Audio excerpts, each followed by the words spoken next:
తిరుమల కొండపై లడ్డూల తయారీలో జంతువుల కొవ్వును వినియోగిస్తున్నారని స్వయంగా ముఖ్యమంత్రి వ్యాఖ్యానించడం టీటీడీ ఉద్యోగులను అవమానపరచడమేనని టీటీడీ ఉద్యోగ కార్మిక సంఘాల గౌరవ అధ్యక్షుడు కందరపు మురళి ఓ ప్రకటనలో విమర్శించారు.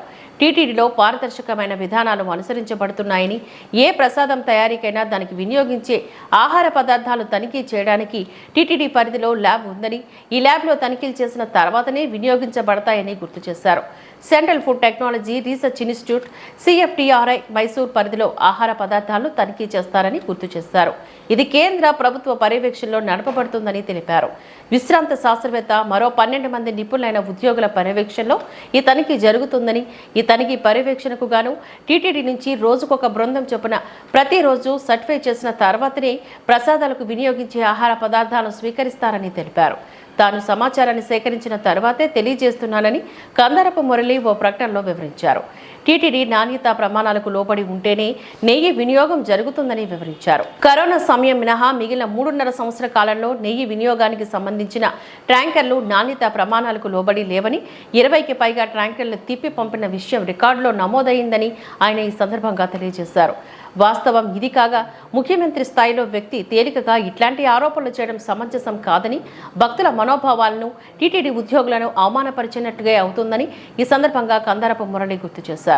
తిరుమల తిరుపతి దేవస్థానంలో నిధుల వినియోగానికి సంబంధించి, అక్రమ వ్యవహారాలకు సంబంధించి తప్పులు ఉంటే బాధ్యతలను కఠినంగా శిక్షించడానికి ఎవరికీ అభ్యంతరం లేదని, తన ప్రత్యర్థులను దెబ్బతీయాలనే పేరుతో ముఖ్యమంత్రి చంద్రబాబు నాయుడు ఎంపిక చేసుకున్న మార్గం సరైనది కాదని, ఇది భక్తుల మనోభావాలను, ఉద్యోగుల మనోభావాలను దెబ్బతీసేదని ముఖ్యమంత్రి గుర్తించాలని కందరపు మురళి విజ్ఞప్తి చేశారు. వ్యవహరించవచ్చు, ఇదేమి ఏ ఒక్కరూ కాదన్నటువంటి సూత్రం.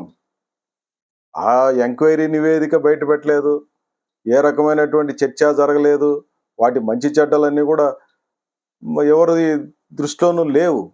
కానీ ముఖ్యమంత్రిగా ఈ మొత్తం రాష్ట్రానికి హెడ్గా ఉంటూ ఇక్కడ ఉన్నటువంటి మీ పరిధిలో ఉన్నటువంటి, అది కూడా ఒక మనోభావాలకు సంబంధించిన సున్నితమైనటువంటి ఒక అంశాన్ని, లడ్డూ తయారీలో జంతువుల కొవ్వుని కలుపుతున్నారు, అపవిత్రం చేశారని చెప్పి మాట్లాడడం అనేది ఏ రకంగా సమంజసమో నాకు అర్థం కావడం లేదు.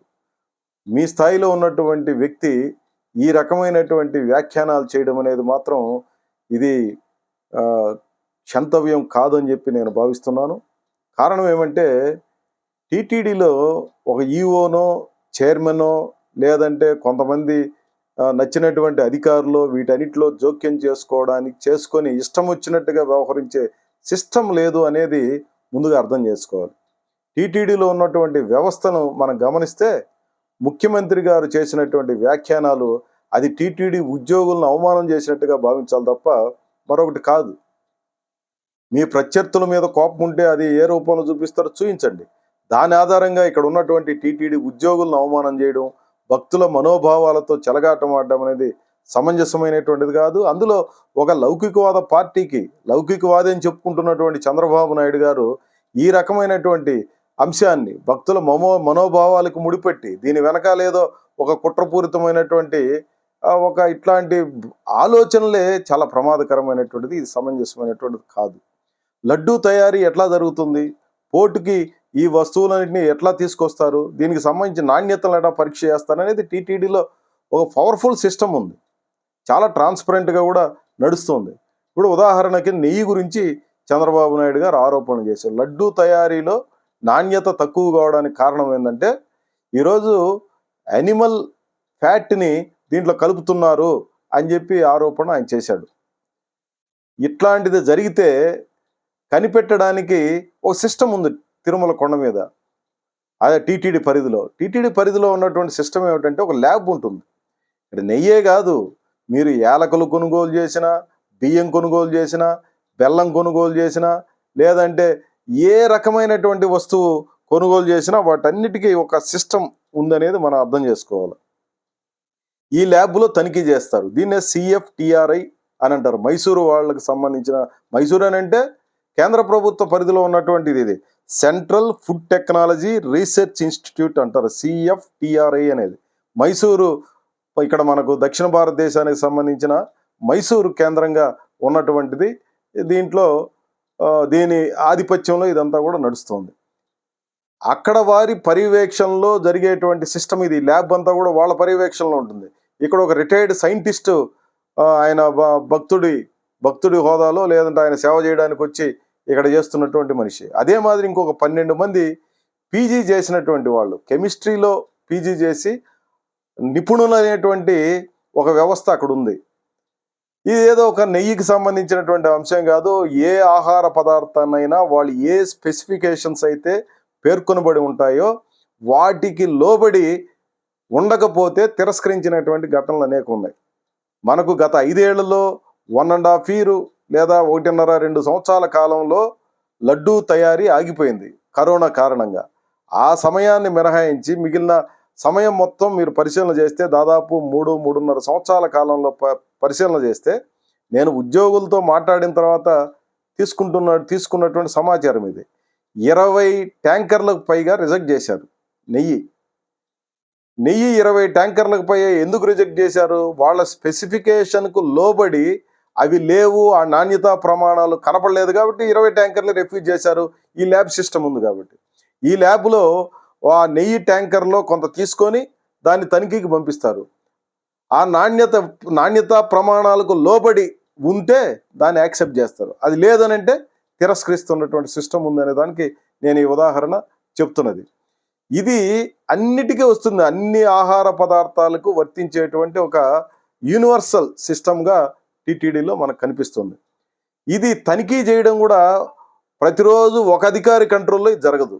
విజిలెన్స్ నుంచి ఒకరు, ఇతర అధికారులు ఒకరు, రోజుకి ఒక టీం, ప్రతిరోజు ఒక 3-4 దీన్ని పోయి పరిశీలన చేసి దాని వాళ్ళు ఎస్ అంటేనే అక్కడే కాదు, ఆ ల్యాబ్ వాళ్ళు వేరే జిఎం ప్రొక్యూర్మెంట్ ఉంటాడు, జిఎం వేర్ హౌస్ ఉంటారు, జిఎం రకరకాల విభాగాలకు సంబంధించి టీటీడీ ఉన్నతాధికారులు వాళ్ళకి పంపుతారు. పంపించిన తర్వాత విజిలెన్స్ నుంచి ఒకరు, ఇంక ఇతర డిపార్ట్మెంట్ నుంచి ఇంకొకరు, రకరకాలుగా టీటీడీలో ఉన్నటువంటి స్టాఫ్లో ఒక 2-3-4 ప్రతిరోజు వెళ్ళాలి, దాన్ని తనిఖీ చేయాలి. చంద్రబాబు నాయుడు గారు చెప్పిన పద్ధతిలో జరిగింది అని నమ్మగలమా? దీని అర్థం ఏంటి? మీరు ఎవరి మీదో కోపాన్ని ఈ రకంగా బజారు పాలు చేయడం తప్ప టీటీడీ ప్రతిష్టని, వెంకటేశ్వర స్వామి ప్రసాదానికి ఉన్నటువంటి నాణ్యమైనటువంటి లేదా ప్రసాదంపై మీద ఉన్నటువంటి పవిత్రతని మీరు అపవిత్రం చేయడం కాదా? ఇది ఏ రకంగా సమంజసమైంది? చంద్రబాబు నాయుడు గారు మీరు ఆలోచించండి. ముఖ్యమంత్రి స్థాయిలో తప్పులు సరిదిద్దబడడానికి మీరు ఈ రాష్ట్రం మొత్తానికి హెడ్గా ఉండేది. తప్పులు ఎవడన్నా చేస్తుంటే కఠినంగా శిక్షించండి, లేదా వాళ్ళ మీద మీరు ఏమేమి ఛార్జెస్ ఫ్రేమ్ చేస్తున్నారు వాటి ఆధారంగా శిక్షించండి. అదిగే కరెక్ట్. కానీ ఈ రకమైనటువంటి మీ స్థాయిలో కొన్ని ఆరోపణలాగా మీరు ప్రకటించేసి దాన్ని వివాదాస్పదం చేయడం, దాని నుంచి లబ్ధి పొందాలన్నటువంటి ప్రయత్నం చేయడం అనేది ఏ రకంగానూ సమంజసమైనటువంటిది కాదు. భక్తుల మనోభావాలను దృష్టిలో పెట్టుకోండి. ఉద్యోగాల్ని అవమానపరిచే రీతిలో మీరు వ్యాఖ్యానాలు చేయబాకండి అని చెప్పి నేను విజ్ఞప్తి చేస్తున్నాను. మీరు ఎవరి మీదో కోపంతో ఈ రకంగా చేయడం అని అంటే ఉన్న ఇంటికి నిప్పును తగలబెట్టుకున్నట్టుగా అవుతుంది. అదేదో ఎలుకను పట్టకపోయి చూరు తగలబెట్టారని చెప్పే సామెత ఉంది. మీరు ఎవరినో పట్టుకోవాలని చెప్పే పేరుతో టీటీడీ ప్రతిష్టని బజారు పాలు చేయడం, లేదంటే భక్తుల మనోభావాలతో చెలగాటమాడడం అనేది సమంజసమైనటువంటిది కాదు. ఒక సుదీర్ఘకాలం ముఖ్యమంత్రిగా పనిచేసినటువంటి చంద్రబాబు నాయుడు గారు, లేదంటే చంద్రబాబు నాయుడు గారు ఈ జిల్లాలో పుట్టారు, చంద్రగిరిలో. ఇక్కడ పుట్టి ఇక్కడ పెరిగి తిరుపతిలో చదువుకొని, తిరుపతిలో అన్ని రకాలుగా రాజకీయాలు నేర్చుకొని ఈరోజు ఈ ఉన్నత స్థానంలో ఉన్నారంటే మొదట బేస్ తిరుపతి. అట్లాంటి తిరుపతి మీద అభాండాలు వేయడం, లేదంటే ఈ రకమైనటువంటి వ్యాఖ్యానాలు చేయడం ఏ రకంగా సమంజసమైనటువంటిది? ఎవరైనా మాకేమి పలానోళ్ళని రక్షించాలా, పలానోళ్ళని వ్యతిరేకించాలన్నటువంటి అజెండా మాకేమి లేదు. టీటీడీలో జరుగుతున్నటువంటి వాటి మీద అనవసరమైనటువంటి తప్పుడు వ్యాఖ్యానాలు లేదంటే తప్పుడు ప్రచారాలు చేయడం వల్ల చిట్ట చివరికి ఎవరికి నష్టం జరుగుతుంది? అల్టిమేట్గా మళ్ళీ టీటీడీకే నష్టం జరుగుతుంది. టీటీడీకి నష్టం జరగడం అంటే భక్తుల మనోభావాలను దెబ్బతీయడం, లేదా దాన్ని ఆధారంగా జీవిస్తున్నటువంటి ప్రజల యొక్క ఉపాధిని దెబ్బతీయడం తప్ప మరొకటి కాదనే విషయాన్ని తప్పనిసరిగా మీరు అర్థం చేసుకోవాలి. తిరుపతిలో పుట్టి పెరిగి ఇక్కడ రాజకీయాలు చేస్తున్నటువంటి